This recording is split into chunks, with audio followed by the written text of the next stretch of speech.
Très chers téléspectateurs de 14 TV Gabon, bonsoir. Soyez les bienvenus pour ce flash d'information du mardi 24 juin 2025 dans le magistère universel. Vous êtes laissé impliqué dans l'aventure fascinante de la vocation sacerdotale à une époque difficile. C'est avec ces mots que le Saint-Père a accueilli ce mardi 24 juin 2025 dans la basilique Saint-Pierre plus de 4000 séminaristes présents à Rome pour la célébration de leur jubilé.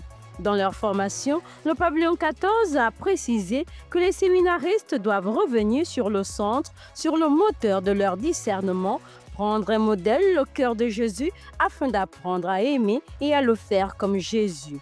Aussi, face à un monde marqué par les conflits et le narcissisme, le pavillon 14 souhaite que le séminariste soit pour chacun une école des sentiments.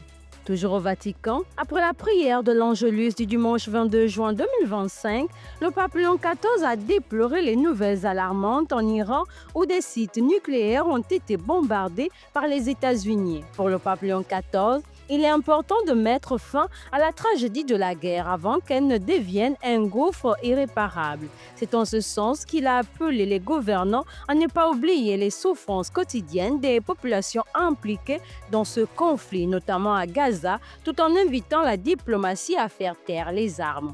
En effet, la guerre ne résout pas les problèmes, elle les amplifie et produit des blessures profondes dans l'histoire des peuples qui mettent des générations à se cicatriser.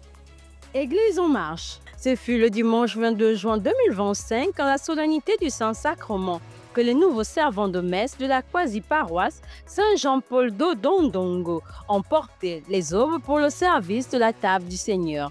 La messe a été présidée par l'abbé Parfait Angobitege qui les a invités à être des témoins vivants de l'amour du Christ à la maison, à l'école et dans tous les lieux où ils seront appelés à servir.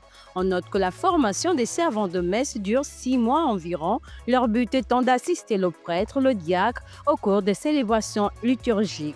La célébration eucharistique s'est achevée par une procession avec le Saint-Sacrement. Les paroissiens de Saint François Xavier de Lambaréné étaient dans la joie le dimanche 22 juin 2025 à l'occasion de la célébration de la solennité du Saint-Sacrement. C'est en présence de toute la communauté chrétienne du doyenné Saint François Xavier que l'abbé Moïse Ngonbié, doyen du dit doyenné et curé de la paroisse Notre-Dame de Logoué, a dans son homélie invité les fidèles à s'engager à vivre avec Jésus tout au long de leur vie. Allons dans le diocèse d'Oyem. Ce mardi 24 juin 2025 a débuté dans le diocèse d'Oyem les célébrations de la 3e édition des Journées nationales du clergé diocésain du Gabon. Cette première journée a été marquée par l'animation de 2 conférences suivies à 18 h de la messe d'ouverture officielle des dites journées. Une messe présidée par l'archevêque métropolitain de Libreville, son Excellence Monseigneur Jean-Patrick Ibaba.